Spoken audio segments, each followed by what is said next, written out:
Assalamualaikum warahmatullahi wabarakatuh.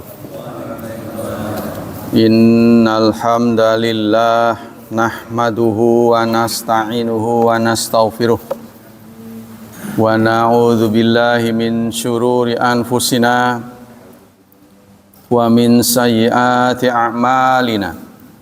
May yahdihillahu fala mudhillalah wa may yudlil fala hadiyalah. Asyhadu an la ilaha illallah wa asyhadu anna Muhammadan abduhu wa rasuluh la nabiyya ba'dah. Allahumma salli wa sallim ala nabiyyina Muhammad sallallahu alaihi wasallam wa ala alihi wa sahbihi wa man sara ala nahjihi ila yaumiddin. Amma ba'd.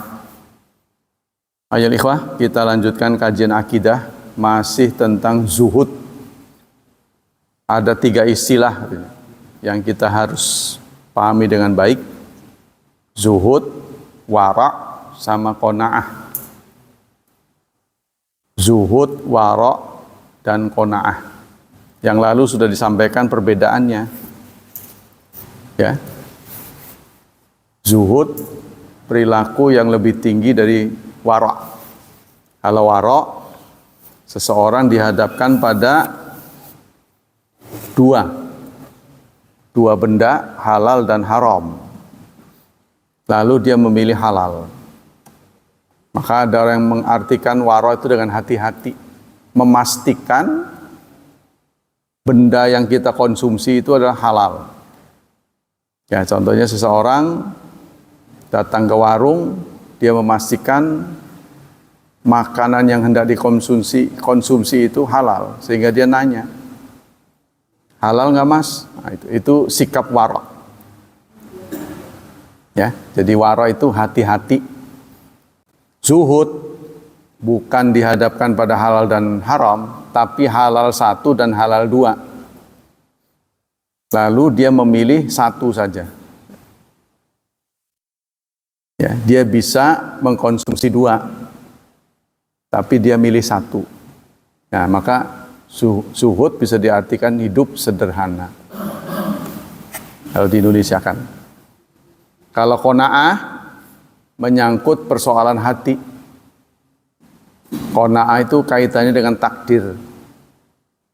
Ya, artinya rela, ridha terhadap kondisi yang Allah takdirkan hari ini. Itu qanaah. Nah, problematika di seputar zuhud.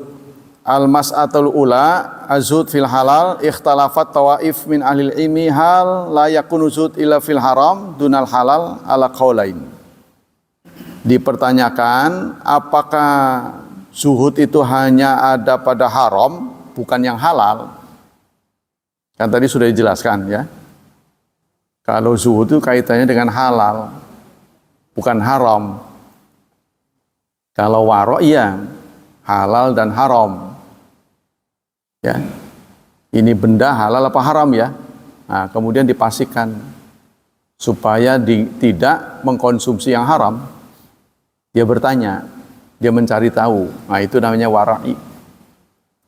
Kalau zuhud itu di atas wara'. Apalagi yang haram, yang halal aja dia kurangi, gitu kan? Nah, jadi zuhud di atas wara'. Orang yang zuhud pasti wara'. Tapi orang yang wara' belum tentu zuhud. Paham ya? Soal itu ya. Nah, kalau qanaah kaitannya dengan hati. Apa yang dia sudah terima hari ini ditakdirkan, ya hidup apa adanya, nggak berlebihan, lalu dia ridho, hatinya nyaman. Nah, itu namanya qanaah. Karena itu ada pepatah, al-qanaatu kanzun la yafna. Qanaah itu adalah perbendaharaan yang tidak punah. Kalau kita hidup qanaah, nah, hidup dengan rela terhadap takdir, maka kita mendapat kekayaan rohani yang tidak pernah sirna. Kita kembali sini. Faqalat ta'ifatun az-zuhud innama huwa fil halal li'anna tarkal haram faridah.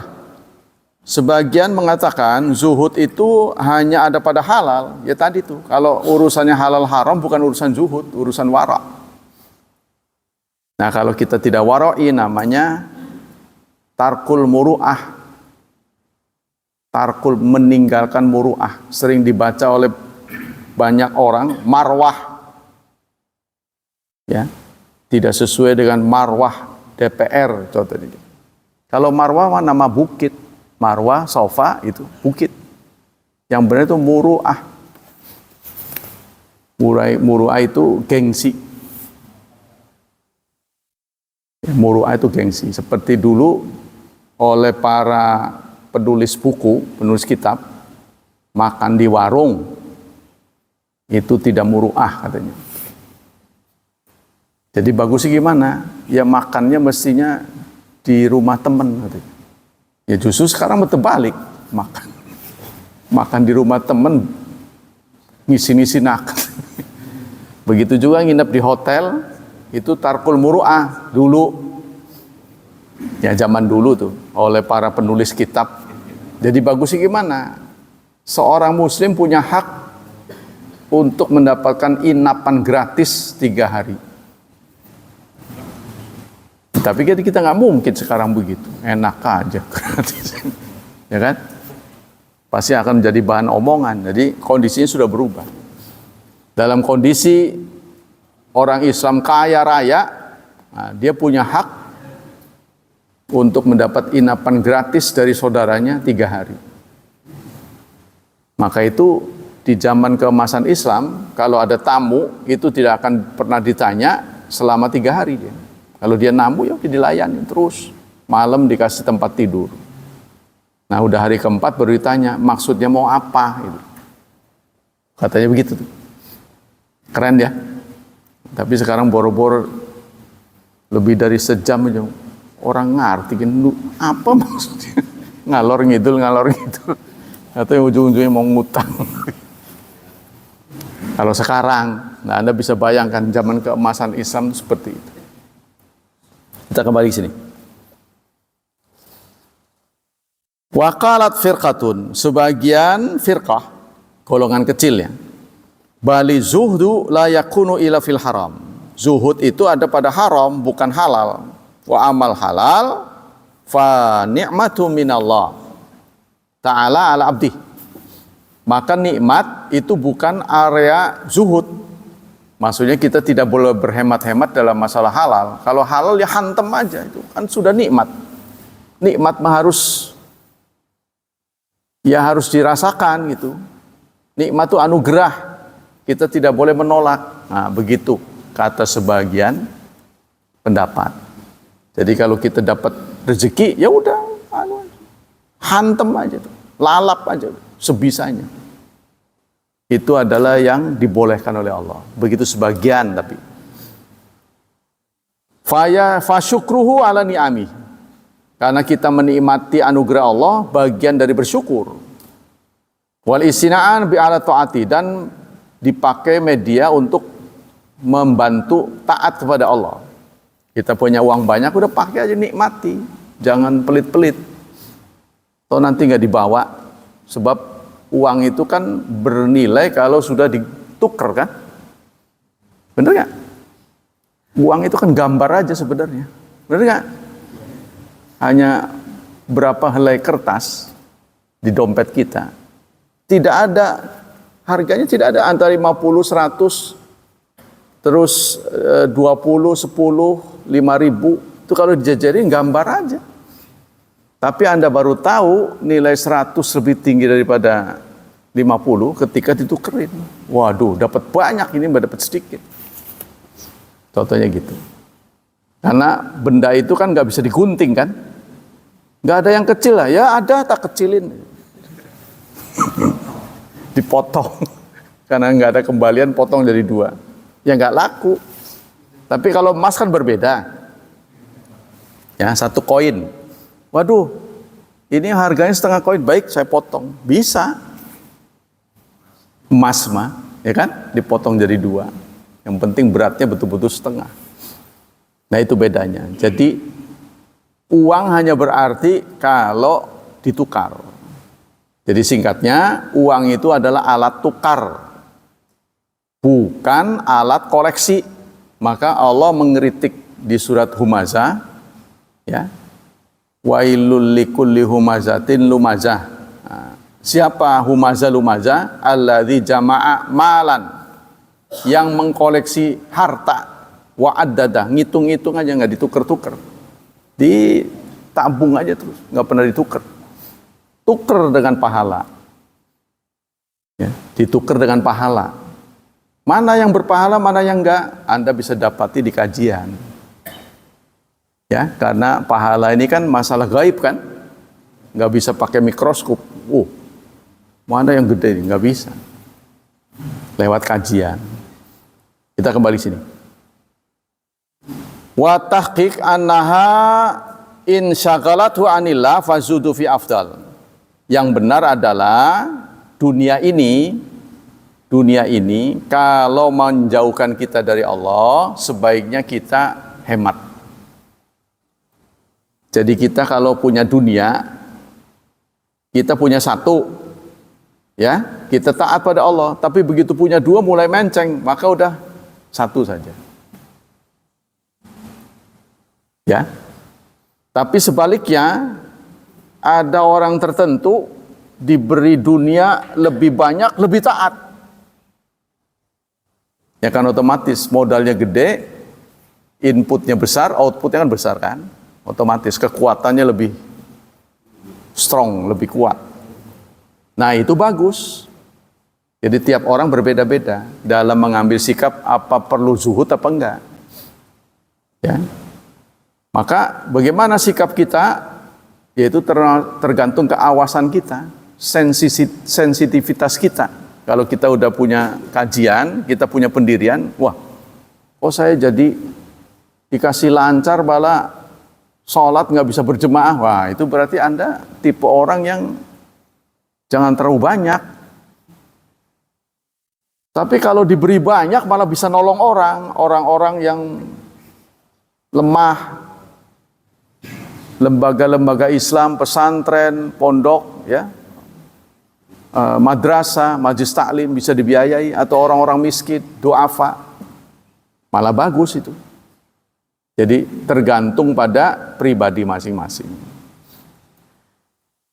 Yang kedua, az-zuhud wa tasawuf. Zuhud versus tasawuf. Anda pernah dengar kata tasawuf? Pernah? Tasawuf itu diambil kata suf. Suf itu apa artinya? Bulu. Bulu apa? Bulu binatang. Ya, dulu orang-orang tasawuf itu mengenakan baju seadanya, berasal dari bulu binatang sekalipun. Jadi terlihat penampilannya amat sederhana. Bukan sederhana lagi, amat sederhana. Itu asal mulanya. Mereka menghindari dunia supaya fokus mereka ke akhirat tidak terganggu. Itu tujuan awalnya pendiri-pendiri tasawuf. Ya, ini kita jelaskan. Az-zuhdu mustalah syar'iyyun dzahara fi ahdin nabi. Zuhud adalah istilah, zuhud itu kata yang sudah dikenal di zaman Nabi. Jadi sahabat sudah membicarakan tentang zuhud. Ya. Wa amma tasawuf fahuwa mustalah hadis. Adapun tasawuf itu kata baru, entry baru, belum pernah dikenal di zaman Rasulullah. Jadi Rasulullah tidak pernah mengeluarkan kata tasawuf, tidak pernah menganjurkan, tidak pernah melarang di zaman Rasul. Jadi sejak kapan? Wa huwa yatadamma ma'na zuhud al-masyru' wa ghair masyru'. Tasawuf ini ada istilah baru, belum pernah diucapkan oleh Rasulullah sekalipun. Tapi perilaku sahabat memang mencerminkan begitu. Hidup sederhana. Ya. Haitsu ghalaba ala jama'at min mutaakhirin az-zuhda fid dunya bi akmaliha. Namun tasawuf dalam perjalanan sejarahnya penampakannya itu ya meninggalkan dunia semuanya. Semua atribut kemewahan ditinggalkan. Jadi bajunya compang-camping, orangnya terlihat kumuh, jelek, nggak mandi dan sebagainya. Ya, meninggalkan pokoknya kemewahan. Wal inqita' lil ibadah, dan fokus kepada ibadah. Fanharafu an mani zuhud al masyru' alladzi syara Allah wa rasuluh. Maka mereka telah menyimpang dari zuhud yang disyariatkan oleh Allah dan Rasulnya. Ya, bahwa hidup sederhana memang disarankan oleh Islam, tapi kalau sederhana mengarah kepada menyiksa diri, ini sama sekali tidak dibolehkan. Contohnya puasa nggak pernah putus, sehingga penampilannya kurus kering gitu kan. Walladzi kana alai aimatu salaf fa asbah zudud yahmilu ma'aniya mukhalifan li hudal kitab was sunnah, sehingga melanggar kitab Allah dan sunnatul Rasul. Nah, Rasulullah sudah wanti-wanti jauh-jauh hari, ya, bahkan menjelang wafatnya, aku tidak meninggalkan apapun untuk kalian. Aku hanya tinggalkan dua. Taraktu fikum amrain. Lan tadillu. Kamu tidak akan pernah sesat. In tamassaktum bihima. Jika kamu berpegang pada keduanya. Tapi orang masih bisa sesat walaupun berpegang kepada keduanya. Mau dipegang-pegang doang begitu. Jadi jangan disalahartikan megang. Pegang terus di mana-mana, nggak akan sesat saya. Maksudnya diamalkan isinya, ya kan? Nah, kita kembali ke sini. Fa asbah zuhud ala man mukhalifal kitab wa sunnah, sehingga bertentangan dengan kitab Allah dan sunnah. Wa asbah zuhad ala hadza mana mukhalif fi jumlati ahli bid'ah, sehingga masuk ke perangkap bid'ah. Masuk ke perangkap bid'ah, pelaku-pelaku tasawuf nih. Li'annahum ibtada'u bid'an mungkaratan, bahkan bid'ahnya mungkarat. Faharamu ala anfusi ma ahalallah, mereka mengharamkan apa yang Allah halalkan. Contohnya terdengar berita Syekh Nawawi Al-Bantani nggak suka ikan. Beliau nggak suka. Kan beda dengan nggak suka dan haram kan? Berarti Anda nggak suka daging, kan bukan berarti daging itu haram, ya kan? Itu mah terserah Anda, itu pribadi. Tapi jangan ngajak orang seperti Anda. Nggak boleh lah. Seperti guru saya mengatakan mengharamkan dirinya ikan lele, karena mirip tikus. Kata dia mirip tikus. Ya lele mah lele, tikus mah tikus. Bener nggak? Jadi guru saya, tapi nggak tak turutin. Lele mah ikan, tikus mah darat. Nah, sampai begitu. Tasawuf itu cenderung membawa pelakunya sesat. Biasanya tasawuf itu dibarengi dengan tarekat. Tarekat itu apa? Tarekat itu jalan yang dia lakukan, cara dia berperilaku, itu namanya tarekat. Dibagi-bagi itu. Qadariyah, Naqsyabandiyah. Ada lagi Syadziliyah sekarang. Syadzili karena pembangunnya itu pendirinya Imam Syadzili. Guru yang pernah mampir di majlis ini, itu namanya tarekat Wahidiyah. Ya, yang dulu oleh Ustadz Wahidiyah, yang kemudian berpisah dengan kita karena ketahuan sesat. Ya, terakhir yang saudara dengar apa? Dia menyuarakan tasawuf, tapi dia sendiri pesen mobil BMW. Tuh, yang bayar muridnya. Pak Sutopo kena terikat namanya karena masuk ke dealer dengan Pak Topo. Nggak bayar ujung-ujungnya. Dibawa-bawa namanya. Tuh. Jadi seharusnya orang kalau zuhud itu justru jangan nyusahin orang. Mandiri gitu loh.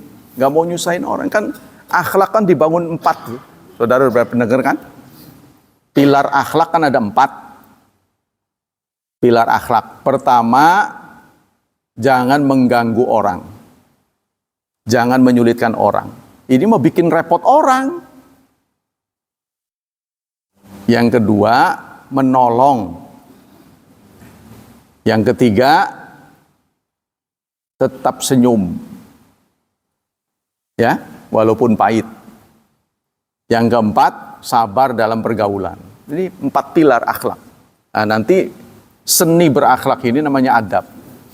Bagaimana tidak mengganggu orang. Ya kan?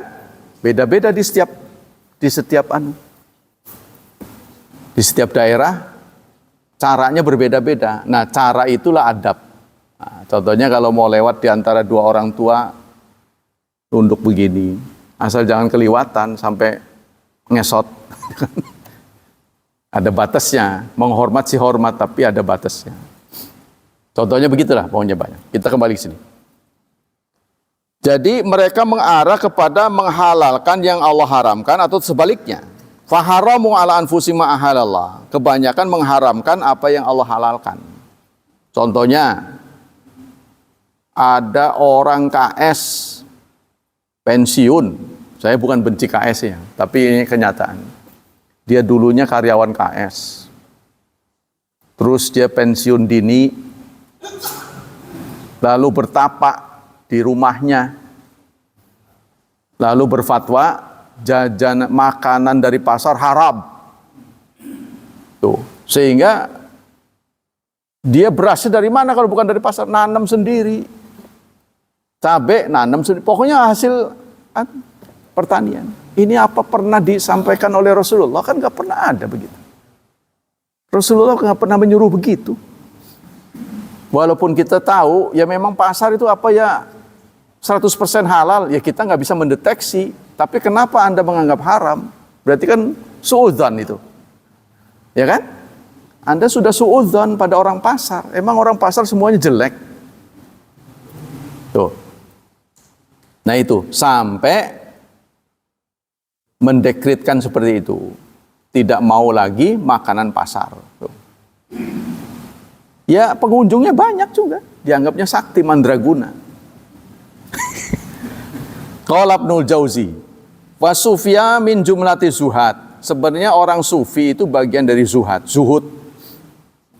Wa qad dzakarna talbisa iblis ala zuhad. Tetapi iblis tidak suka ya anak Adam itu lurus. Nah, iblis itu masuk. Ya, pokoknya di berbagai ruang yang ada kemungkinan aman, iblis selalu masuk. Nah, kali ini masuk ke dalam orang sufi, lalu infaradu anizuhat, mereka tidak bermasyarakat, diprovokasi oleh iblis supaya menyendiri. Nah, makanya menyendiri itu diisikan dengan uzlah. Anda pernah dengar kan? Uzlah itu adalah sikap menyendiri, menjauhi masyarakat. Karena masyarakat nggak ada yang benar nih. Saya dibawanya maunya dosa aja. Jadi hidup menyendiri. Itu pernah di zaman sahabat, ya, diminta oleh seorang sahabat ketika mereka melintas suatu tempat yang subur, seorang sahabat ingin membeli tempat ini. Lalu saya bertani di sini, sebagian dari pertanian akan aku sumbangkan untuk kegiatan Islam. Rasulullah melarang, jangan, lebih baik kamu bermasyarakat daripada menyendiri. Nah itu. Nah ini semua ya disampaikan oleh Rasulullah. Jadi Islam melarang hidup selibat. Kalau dalam surat Al-Hadid di ujungnya Allah menyatakan begini. Wa ja'alna fi qulubil ladzina taba'uhu ra'fatan wa rahmah. Kami jadikan pengikut-pengikut Nabi Isa mempunyai sifat ra'fatan, sayang, ya, dan kasih, sehingga itu omongan mereka itu kasih terus. Wa rohbaniatan, dan hidup rohbaniyah. Selibat, tidak mau bergaul, tidak mau berumah tangga, lalu dia membentuk rumah tangga sendiri dekat gereja. Ya, kapel-kapel. Jadi ada komplek ya di dekat gereja. Nah, itulah yang ditinggali oleh para pendeta. Islam tidak kenal begitu. Islam tidak mengenal hidup menjauhi masyarakat, tidak berumah tangga, tuh, tidak ada begitu. Wa tasawuf tariqatan kana ibtidaha zuhud al-kuli. Pada dasarnya tasawuf itu adalah cara pendekatan diri kepada Allah dengan zuhud. Nah, itu tadi zuhud. Ya, hidup sederhana. Lam terakhis muntamuna ilaiha fis sama warqas. Tetapi tidak membolehkan, tidak memberikan toleransi dengan praktek-praktek tertentu. Nah, akhirnya para pendiri tasawuf ini membuat praktek dengan tarian-tarian. Itu yang muter-muter tuh. Pernah lihat nggak? Tarian muter-muter. Kalau pamul muter-muter, yang geleong langsung musruk. Muter. Itu bukan syariat Islam. Kalau ditanya ngapain? Ya pendekatan diri pada Allah itu, mereka itu. Pendekatan diri pada Allah. Lima yadharunahu minaz zuhud. Karena mereka menganggap itu tarian-tarian supaya fana. Fana itu artinya apa ya? Kalau di orang kena narkoba itu apa namanya? Sakau. Sakau. Ya, sakau. Ya supaya sakau dia muter-muter, kan coba Anda yang muter-muter. Geleng begitu. Sakau. Tapi dalam pengertian yang jelek ya sakau ya. Tapi ini muter-muter. Supaya ingatannya hanya kepada Allah saja. Khusyuk. Ya. Islam itu tidak membolehkan begitu. Nah, sekarang lima yaronau indau minar rahah wal la'b, supaya mereka mendapat ketenangan. Tujuan itu ketenangan. Itu sebenarnya lari dari kenyataan menurut saya. Lari dari kenyataan karena dia nggak bisa mengatasi dunia, lalu dia berusaha membuat praktek-praktek tertentu supaya tenang. Tapi alih-alih tenang malah ngerecokin orang. Ya, mewajibkan pada muridnya harus begini, dan lain sebagainya. Pokoknya banyak lah kalau saudara tahu ya. Sekarang perbedaan. Apa bedanya zuhud, qanaah? Nah itu tadi, kalau zuhud itu praktek lahiriah, qanaah itu praktek hati. Anda ditakdirkan seperti sekarang nih. Ya saya nggak perlu membaca Anda ya. Kondisi Anda sekarang ini, apakah dibarengi dengan ketenangan hati? Anda ridho nggak Allah menciptakan Anda seperti sekarang ini? Kalau Anda ridho, berarti itu qanaah. Ya. Anda seperti sekarang nih, kondisinya begini, makin lama makin jelek, makin lama makin miskin. Ridho enggak? Masih memberontak, kudune kita mau orang mengkenen. Nah, berarti Anda belum qanaah. Tapi kalau islah, ya memang kudune mengkenen. Boten apa-apa. Ya, kalau itu bahasa kita begitu, berarti Anda qanaah. Jadi qanaah ini urusan hati. Kalau zuhud, lahiriahnya. Hidupnya sederhana. Lihat fungsinya itu.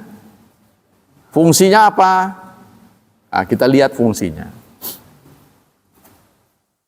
Kemudian perbedaan zuhud dan waro' tadi sudah dijelaskan. Ya, kalau waro'i itu berhati-hati ketika dihadapkan pada halal apa haram ya.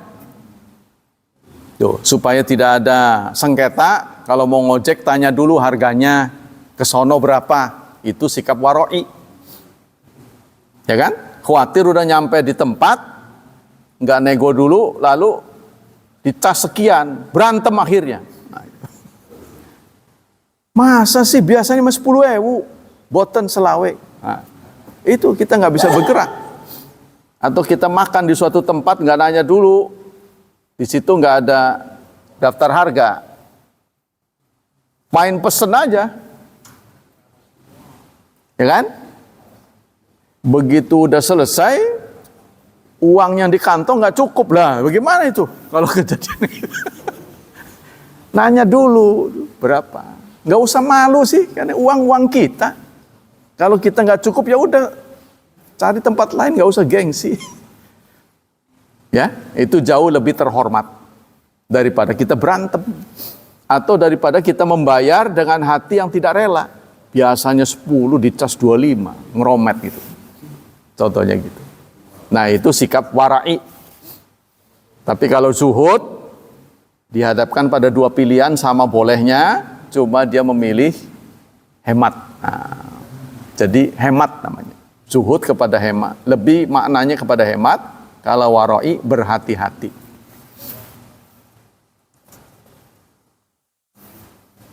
Pendapat-pendapat yang berbeda. Nah, pendapat yang berbeda itu ditampilkan oleh ahli tasawuf. Ya, jadi ahli tasawuf ini juga berniatnya zuhud, hidup sederhana. Tapi ahli-ahli sederhana tadi ngerepotin banyak orang. Yang saya lihat, jalan pengen diiring-iring, tiap datang ngerepotin orang pada rebutan cium tangan segala. Wah lah, cium tangannya nggak tanggung, bukan sekali bolak-balik. Begini tuh. Kalau nggak digituin nggak merasa dihormati. Terus ada iring-iringan musik mau datang kayak presiden aja gitu. Ya, pokoknya dia menciptakan kerajaan sendiri sebenarnya itu. Jadi di dalam hatinya nggak sesuai dengan penampakannya. Ya, kita diminta hidup apa adanya, sederhana. Nah, kita kembali sini. Wa yatafarraghuna fil ibadah. Mereka tafarrug, artinya fokus ke ibadah. Anda pernah dengar seseorang sholat 1000 rakaat? Nah, itu kata-kata yang menunjukkan tasawuf, zuhud. Jadi malamnya itu nggak dipakai tidur, untuk hantem ngapruk terus sholat. Rasulullah memang menyuruh kita malam itu jangan dipakai tidur semuanya. Tapi kegiatan malam itu disebut apa? Qiyamul lail. Bukan sholat malam. Qiyamul lail. Qiyam. Qiyam ini di dalamnya sholat. Tapi nggak semuanya sholat. Baca buku di malam hari. Pokoknya apa yang buat akhirat, itu semuanya namanya qiyam. Ya, baca Quran, baca buku-buku wawasan Islam, itu semuanya qiyam. Tidak semuanya diisi dengan sholat, tapi sebagian adalah sholat. Qala Ibnu Jauzi, kanatin nisbah fi zamani Rasulillah ilal iman wal Islam wa yuqalu muslim wa mu'min. Di zaman Rasulullah hanya ada muslim dan mukmin. Terendah adalah muslim, tertinggi adalah mukmin. Apa bedanya muslim dan mukmin? Muslim kan tampak lahiriah, mukmin kan batin. Kita lihat aja rukunnya. Rukun Islam kan salat, syahadat, salat, zakat itu kan semua penampakan semua. Tapi kalau rukun iman kepada Allah kan nggak nampak itu. Ya kan? Rukun iman itu urusan batin. Kalau ada pembedaan itu diucapkan oleh Buya Hamka. Kalau Anda ingin membedakan mana muslim mana mukmin, lihatlah orang yang sholat id. Nah, itu muslim tuh. Peserta sholat itu muslim. Ya. Peserta sholat subuh itu mukmin tuh. Kan kalau sholat id kan, waduh dari mana-mana datang. Tumben-tumbenan yang nggak sholat jadi ikut sholat. Mawur gitu kan. Nah itulah muslim. Tapi yang mukmin adalah peserta sholat subuh.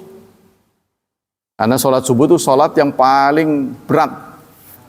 Kalau Rasulullah menunjuk di sholat isya dan sholat subuh ya. Tapi subuh lebih berat. Karena itulah saking beratnya oleh Allah dibantu dengan peringatan dari muadzin, as-salatu khairum minan naum, itu dibantu itu. Kalau terfikir oleh Anda lebih baik tidurlah, karena tidur kalau kurang gimana? Nah, Allah ingatkan, sholat lebih baik daripada tidur. Tapi karena kita nggak ngerti ngomong apa kan muadzin, beribin, nggak ngerti, jadi tidak berefek. Nah kalau muhsin tidak pernah dibicarakan Buya Hamka. Muhsin adalah orang yang ngaji, habis pada sholat subuh ngaji pisan. Nah mudah-mudahan kitalah yang muhsinin. Nah itulah saudara, kajian tentang zuhud. Kita materi yang kedua. Untuk Jumatnya ada materi baru. Ini dikarang, saya pernah menjanjikan oleh Dr. Dubyan bin Muhammad Dubyan. Ya, yang kemarin saya sampaikan beberapa Jumat yang lalu itu terlalu di tengah. Ternyata beliau mengarang 3 kitab, mengarang 3 judul untuk sholat saja. Nah, bagian pertama itu adalah toharah. Kemarin kan tahu-tahu udah bahas azan kan. Ini cara tahapannya nggak betul. Setiap buku fikih itu pasti yang dibahas toharah dulu. Ternyata beliau ada karangan toharah yang tidak saya bawa. Nah, toharah itu beliau mengarang 10 jilid. Nah, ini bukunya, jilid pertama. Setelah toharah, ada lagi tata cara sholat. Mausu'at ahkami kaifiyatis salah. Ya, itu terdiri 4 jilid. Kemudian mausu'at ahkami salawatil khams. Ensiklopedia hukum-hukum salat yang 5. Itu terdiri dari 18 jilid. Jadi kalau jumlah jamleh ya 10 ditambah 4, 14 tambah 18, seluruhnya 32 jilid. Hanya membahas bersuci dan sholat. Jadi kalau kita mendapat materi ini kayaknya wareg. Kejang. Memang ada yang lain, beliau ini pendapatnya. Antara lain begini. Maka karena ini terlalu banyak, saya singkat-singkat saja. Anda dihadapkan pada 2 istilah bersih dan suci. Apa bedanya bersih dan suci? Bersih dan suci, ini 2 istilah kan? Bersih dan suci. Kalau dalam bahasa Arab, bersih itu ya tohara. Ya, tohara itu ditujukan untuk bersih dan suci. Nah, bersih ini alat ukurnya adalah akal. Suci alat ukurnya adalah wahyu. Jadi diandaikan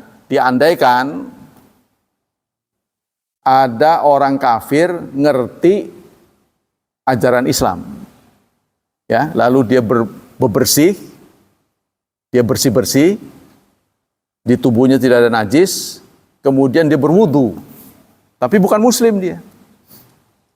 Jadi ada orang yang bukan Islam bersuci dan bebersih. Pertanyaannya, kemudian dia masuk Islam, mau sholat, apakah diulang apa enggak? Nah ini pendapat yang baru di sini, yang baru saya lihat, baru enggak saya.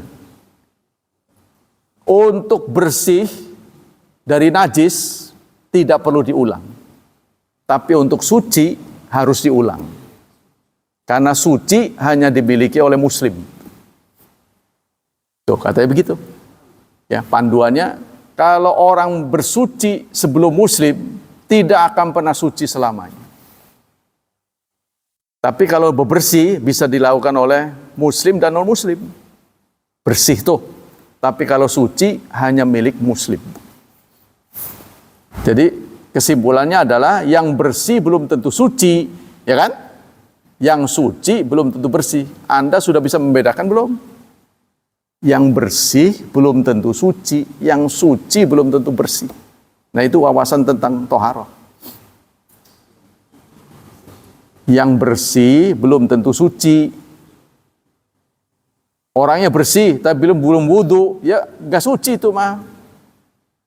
Ngerti ya? Ada orang sudah wudu tapi ada najisnya, berarti kan suci tapi nggak bersih. Kayak gitu. Nah, kita dalam beribadah pada Allah ini harus bersih dan suci. Bersih kaitannya dengan najis, suci kaitannya dengan hadas. Tuh, paham ya? Nah, kemudian juga dibicarakan tentang zam-zam, air zam-zam. Bolehkah air zam-zam dipakai untuk bersuci? Bolehkah air zam-zam dipakai untuk membersihkan najis? Air zam-zam adalah air yang paling mulia di dunia ini. Air yang mendapat ya pemuliaan dari Allah. Salah satunya zam-zam 5 syuribalah. Zam-zam air yang tergantung oleh niat. Bahkan zam-zam itu bisa mengenyangkan. Menurut Rasulullah. Ya, itu banyak dipraktekkan oleh para ahli. Dia lapar, dia minum, niatnya ingin mengisi perut, kenyang. Ya, dan zam-zam itu tidak mengalami proses apa itu istilahnya? Ozonisasi ya. Ya. Air yang di air minum, apa tuh alat ozonisasi ya. Jadi zam-zam itu tidak melalui proses itu, langsung dari alam diminum. Nah, yang menjadi perdebatan para ulama, karena zam-zam ini air mulia, eman gitu loh. Eman bener sih kalau dipakai buat bersih najis gitu kan. Karena itu ada yang menganggap haram para imam. Sepanjang ada air biasa. Kalau ada air biasa pakai zam-zam itu penghinaan namanya. Tapi ada yang mengatakan justru bagus. Nah, maka penulis buku ini menyarankan tergantung ketersediaan. Tergantung ketersediaan. Maka di Masjidil Haram itu kan tidak boleh kan air minum, hanya untuk minum gitu kan, karena masalah keterbatasan. Tapi kalau sekarang kita pakai wudhu, sah tidak? Nah, semua sepakat sah, karena dia nomor wahid. Wong yang di bawahnya aja sah, apalagi dia. Cuma ya eman gitu. Eman kan kalau ada pembandingnya, kalau nggak ada lagi ya nggak eman, eman nggak eman itu kan. Terpaksa itu, man. Mau wudhu nggak ada air lain kecuali zam-zam, ya apa boleh buat namanya. Nggak ada pilihan. Ini kalau ada air lain, jangan zam-zam. Zam-zam itu untuk yang tinggi, yaitu untuk minum. Tuh, katanya gitu ya. Pembahasan lain ada air terbagi berapa? Nah, di kalangan masyarakat kita, air itu terbagi 3. Ya. Tidak boleh, setengah boleh, boleh. Jadi air di kalangan masyarakat luas kita terbagi 3. Air yang boleh dipakai wudhu, pokoknya bersuci lah semuanya. Ada air yang tidak boleh. Kedua, ada air yang setengah boleh. Nah, istilah dalam bahasa Arab, air yang boleh semuanya, tohir mutahhir. Tohir mutahhir ini disatukan dengan istilah tohur. Ada air yang suci tapi tidak bisa mensucikan, namanya tohir, ghairu mutahhir. Suci tidak mensucikan. Ada air juga suci yang tidak bisa mensucikan, istilah lain ada musta'mal. Nah, kalau dilihat dari dalil-dalil di zaman Rasulullah dan sahabat hanya dikenal 2. Air yang boleh dan tidak boleh. Jadi, air dinyatakan tidak boleh apabila terikat oleh salah satu dari 3. Berubah baunya, berubah warnanya, berubah rasanya. Ya, tapi dalam surat At-Takatsur Allah mengingatkan kita bahwa mengenal kebenaran itu 3 tahap. Kalla saufa ta'lamun, tsumma kalla saufa ta'lamun, kalla law ta'lamuna ilmal yaqin la tarawunnal jahim. Jadi untuk mencapai yakin itu ada 3 tahap. Pertama ilmul yakin, ilmu. Yang kedua ainul yakin. Yang ketiga haqqul yakin. Kalau kita ilustrasikan, bagaimana keyakinan Anda terhadap Ka'bah? Ya, mungkin di antara bapak-bapak ada yang belum pernah ke sana. Bagaimana keyakinan Anda terhadap Ka'bah? Oh, saya yakin. Nah, keyakinan Anda terhadap Ka'bah karena belum ke sana, itu namanya ilmul yakin. Paham ya? Ada 3 tahap tuh. Terus kalau Anda berkesempatan ke sana, melihat dan meraba, akan ain itu mata. Nah, saya sudah lihat bentuknya, itu bertambah naik keyakinannya. Ainul yakin. Ain. Nah, kalau Anda sudah meraba, sudah sholat di depannya, ya, maka itu hakul yakin. Nah, tentang najis, ya, itu juga begitu. Seberapa yakin Anda bahwa cairan itu najis? Contohnya kita melihat ada cairan di beranda masjid. Najis bukan nih? Nah, untuk mendeteksi najis apa enggak, ya, maka ada 3 caranya kan? 1, dilihat dari warnanya nih memenuhi syarat. Ya kan? Kayaknya tembelek ini. Jadi Anda untuk membedakan ini air tumpahan atau tembelek, dilihat dari warnanya memenuhi syarat. Contreng. Yang kedua apa? Baunya, kan bau harus lebih dekat. Ya kan? Waduh, iya benar, ngambreng. Tapi Islam tidak menyarankan sampai ketiga baru yakin Anda. Lalu dijilat, iya benar, udah gak salah lah. Nah, keyakinan itu saudara, hakul yakin tadi yang saya sampaikan tahapan. Hakul yakin itu ada kematian. Jadi orang betul-betul yakin kalau dia meninggal. Seperti yang saya sering sampaikan, karena meninggal itu adalah peristiwa pemisahan antara roh dan jasad. Apa yang dialami oleh yang bersangkutan ketika terpisah, dia diberi wawasan gaib yang sebelumnya dia nggak pernah lihat. Diberi wawasan gaib, karena itu dia menyesal. Kenapa tabungan saya cuma sedikit? Karena ganjaran dan dosa itu terlihat pada waktu itu. Kan masuk dalam gaib itu. Selama kita hidup, selama jiwa dan raga menyatu, kita tidak diberi kesempatan melihat. Terakhir dipraktekkan oleh Ustadz Jaziri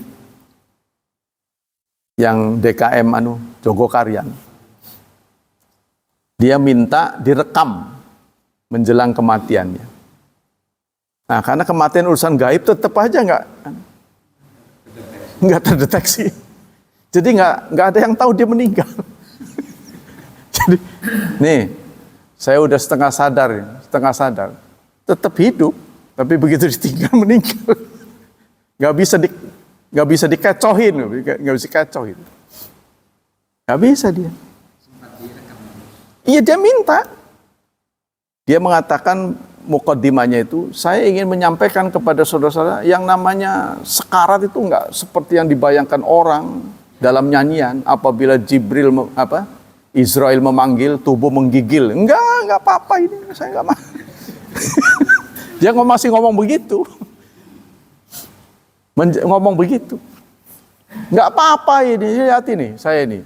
Ini saya setengah sadar. Nggak bisa itu tetap. Jadi walaupun dia udah nggak ngomong, tetap aja dokter belum memastikan dia meninggal. Kan masih kan dokter yang kan mendeteksi. Tapi begitu orang meleng, nah itulah dipastikan sudah meninggal.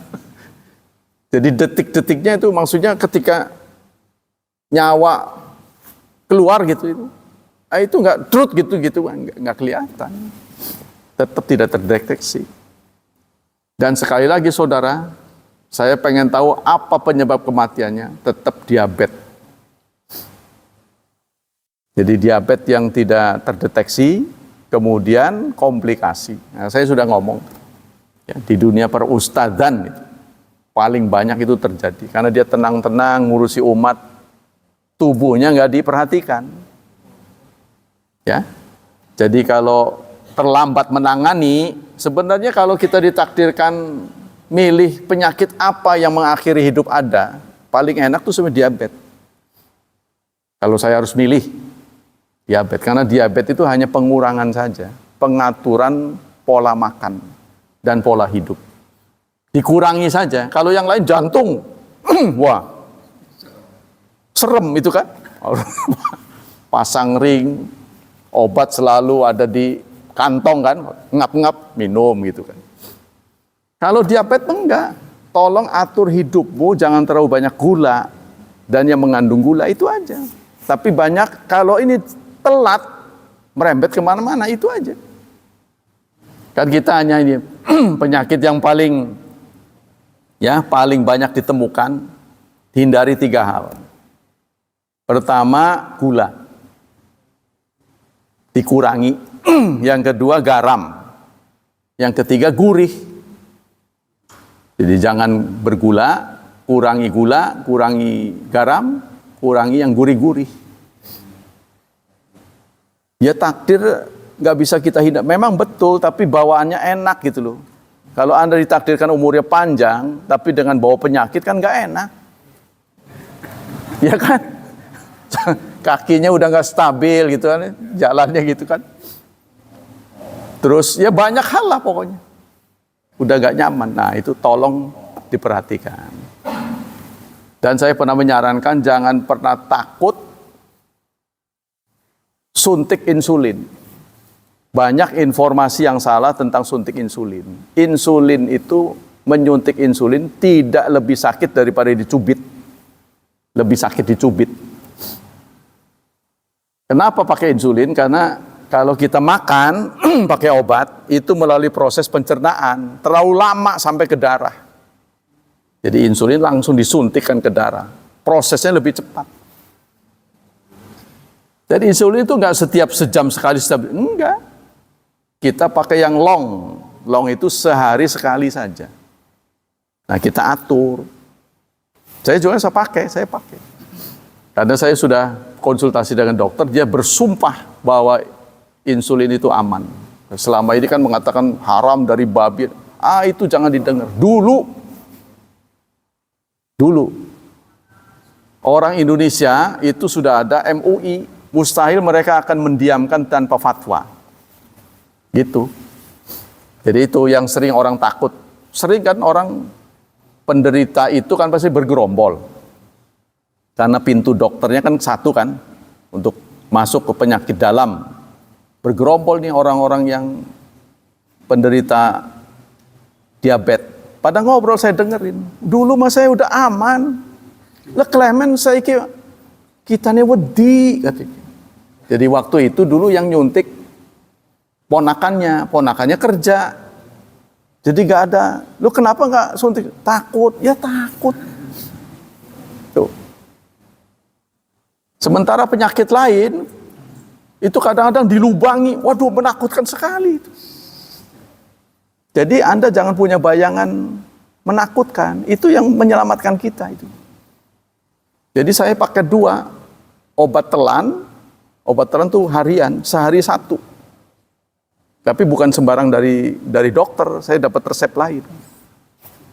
Yang kedua, insulin. Insulin itu untuk apa? Untuk kalau saya tidak makan di rumah, contohnya musafir, itu pasti makannya tidak teratur. Asupan gula kita nggak bisa cegah kan, karena makan di luar kan. Kalau di rumah kan di treatment.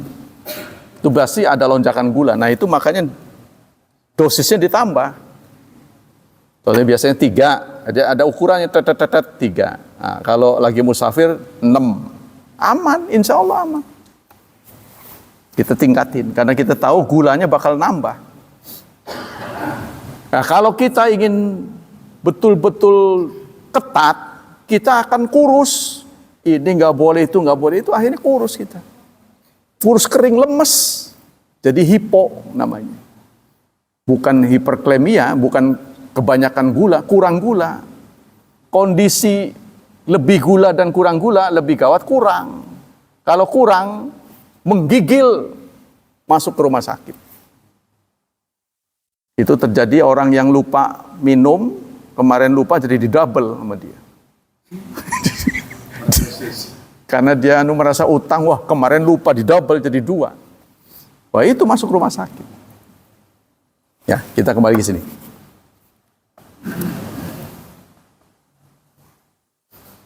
Ikhtalafal fuqaha rahimahullah hal yasmil taghayyur bi ghairi mumazih. Nah, sekarang bagaimana air yang berubah karena bercampur. Bercampurnya ada mukhalid, ada mujawir. Air bercampur benda lain. Ya, tapi tidak merubah. Hukumnya gimana tuh? Contohnya, terbayang tidak oleh Anda 1 drum minyak sayur, ya, kemasukan tikus. 1 drum. Kan di pasar tuh saya pernah lihat toko yang jual minyak curah tuh ya, itu anunya 1 drum itu.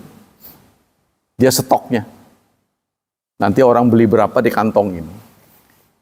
Masuk tikus. Mati di situ. Menurut Anda, minyak sebegitu banyak itu boleh nggak dimakan? Dikonsumsi? Itu harus dibuang, saudara. Iya kan? Kalau mati di situ kan najis. Tapi kira-kira kalau orang tidak beriman apa yang mau begitu? Iya. Makanya Rasulullah minta ya wadah-wadah itu tolong ditutup kan? Tolong ditutup yang terbuka itu. Sebab tikus kan mendeteksi gurih, ya. Masuk ke situ nyemplung. Wah udah. Demikianlah hadirin hafizani hafizakumullah kajian pagi ini. Semoga Allah Subhanahu wa taala melimpahkan pahala yang berlipat ganda untuk kita. Semoga Allah tetap berkenan menjaga dan melindungi kita dari wabah dan fitnah, dari syubhat dan syahwat. Dan semoga hidup anak-anak kita dimudahkan, diberkahi, serta ditakdirkan oleh Allah menjadi hambanya yang saleh dan salihat. Subhanakallah wa bihamdika asyhadu an la ilaha illa anta astaghfiruka wa atubu ilaik. Wassalamualaikum warahmatullahi wabarakatuh.